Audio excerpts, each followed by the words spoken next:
Hey everybody, my name is Race Parsons. The company I chose is Ford Motor Company. Um, the reason I chose this is number one, my father-in-law owns a Ford dealership, and I might end up working for him one day. It's just kind of an option that I have, and I thought it would be a good way to kind of get to know the company and know what's going on in the next couple of years. And I thought it would be really good for me to kind of get ahead in that aspect, just in case that is what I wanted to do. Another reason is because I thought maybe it was a good idea because I think Ford is really newsworthy. I think all auto companies are really newsworthy just because of uh, the new advancements that they're going to be making in the next couple of years, and the emerging markets such as Google and Apple and what they're going to try and bring to it. And these are kind of the basis. This is kind of the basis of my judgment and why I decided to do this. To start off, I'll just give you a little bit of background about Ford. Their SWOT analysis is right here, and its strengths are they're dominant in the American market. Um, it's really between them and GM in the U.S. That's kind of who the top dogs are, and they're battling for the one and two spot every year. They have a recognizable brand. Everyone knows the Ford brand. It's their blue oval with the Ford written in it, and they've been around for a long time. They have popular product lines with the Mustang and the F Series trucks, and the Ford Explorer and the Escape and all those. And you can really tell when cars are coming down the road if they're going to be a Ford. Another one is they're generally a profitable company. They've had pretty good success over the years with what they're doing, and uh, they've had a couple of bad years when the auto industry suffers, but they've really actually been pretty successful. Weaknesses is that they're behind on production facilities when in comparison to other companies, uh, especially like Toyota and GM. They've really figured out how to lower the costs and stuff like that to help their companies, and Ford is a little bit behind on that. U.S. manufactured cars are said to be low quality compared to their competitors, which is pretty much true. I mean, GM isn't really that much better, but Toyota and some of the overseas companies are uh, kind of above them when you look at it in quality. Um, a lot of their operations are based out of Europe. Their sales have been struggling over there in the last 3 years, so they kind of been on the downside of that. And recently, they've had a low stock price. They haven't been doing very good with their stocks and with trying to raise that price to get a little bit higher for their shareholders. Their opportunities and threats are next. Their opportunities, and when I created this, at the beginning of the semester, one of their opportunities was to construct a plant in Mexico. But since Trump was inaugurated on the 21st or the 20th of January, it really kind of threw a wrench in those plans because he told them that any company that's going to continue to produce outside the U.S. is going to have a strict border tax or border regulation when they try and bring those cars back into the U.S. So they're kind of, I think, they discarded that plan. They can lower production costs, which we talked about in the weakness areas. They can lower those production costs, help them give better margins, and maybe be a little more profitable. And innovative technologies such as self-driving cars or hybrid models, and maybe one day even flying cars. I think it could be possibilities. They just signed a billion-dollar deal with a robotics company Argo Owl that they're going to be trying to get into the self-driving cars. Threats are rising oil prices. Oil prices are always going to be the variable in automobile manufacturers, and the and the costs that go with them. Because when the prices are high, the sales of cars drops, and so forth. New transportation systems such as car shares, bikings, and Ubers or other taxiing services are going to become prevalent in the coming years. Uber has seen a lot of success with what they've done, and I think that there'll be some more companies trying to enter into that market. Innovative competitors like GM and Toyota are always going to be a problem and a threat, just because they're trying to be successful and survive in the auto industry as well. high-tech entrants, as I've mentioned before, like Google and Apple, that are starting to show interest in technologically advanced cars, such as the flying and self-driving cars, which will become available in the next within the next decade, I'd imagine.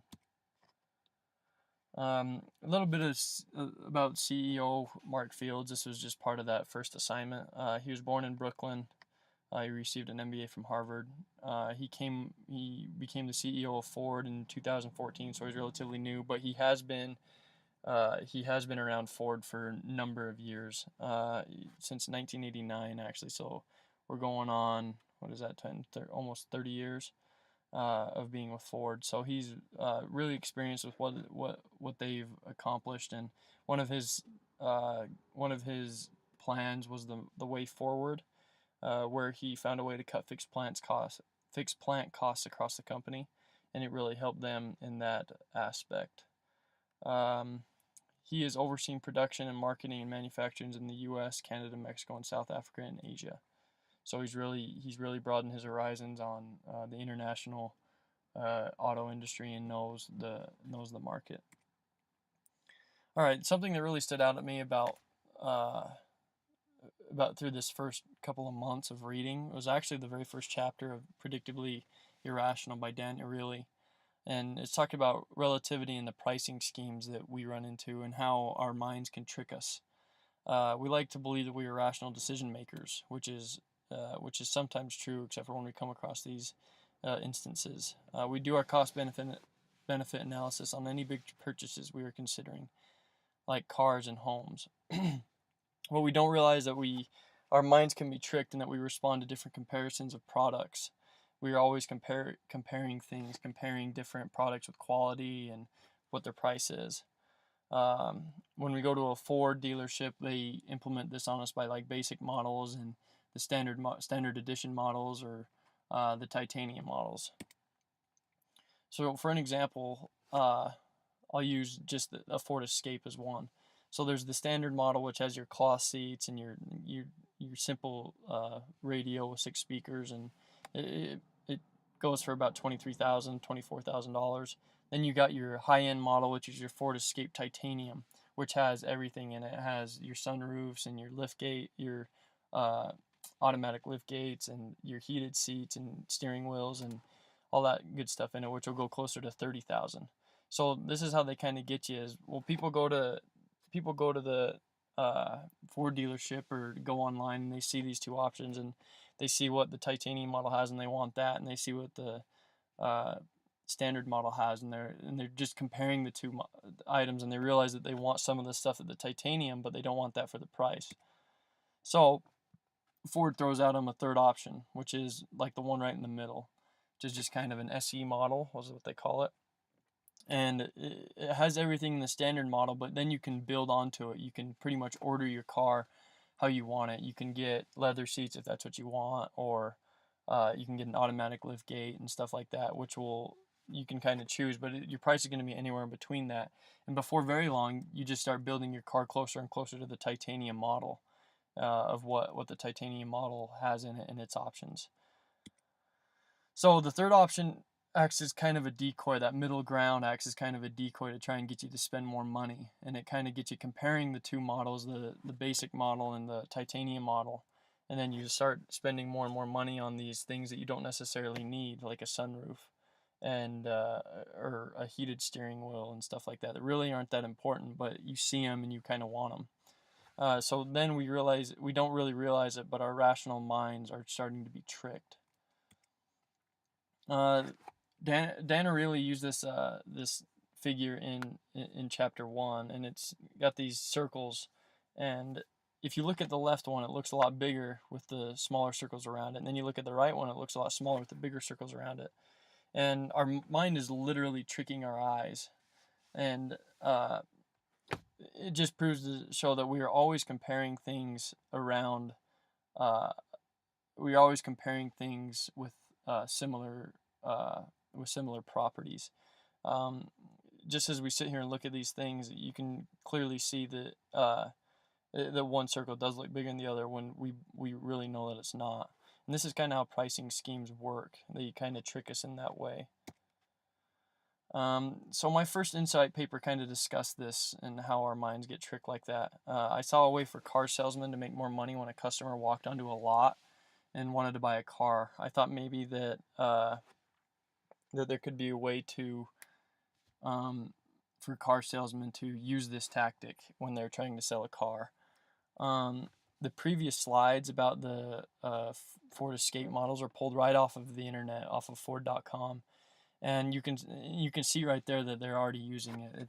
It's giving you a way to purchase those additional options in order to spend more money.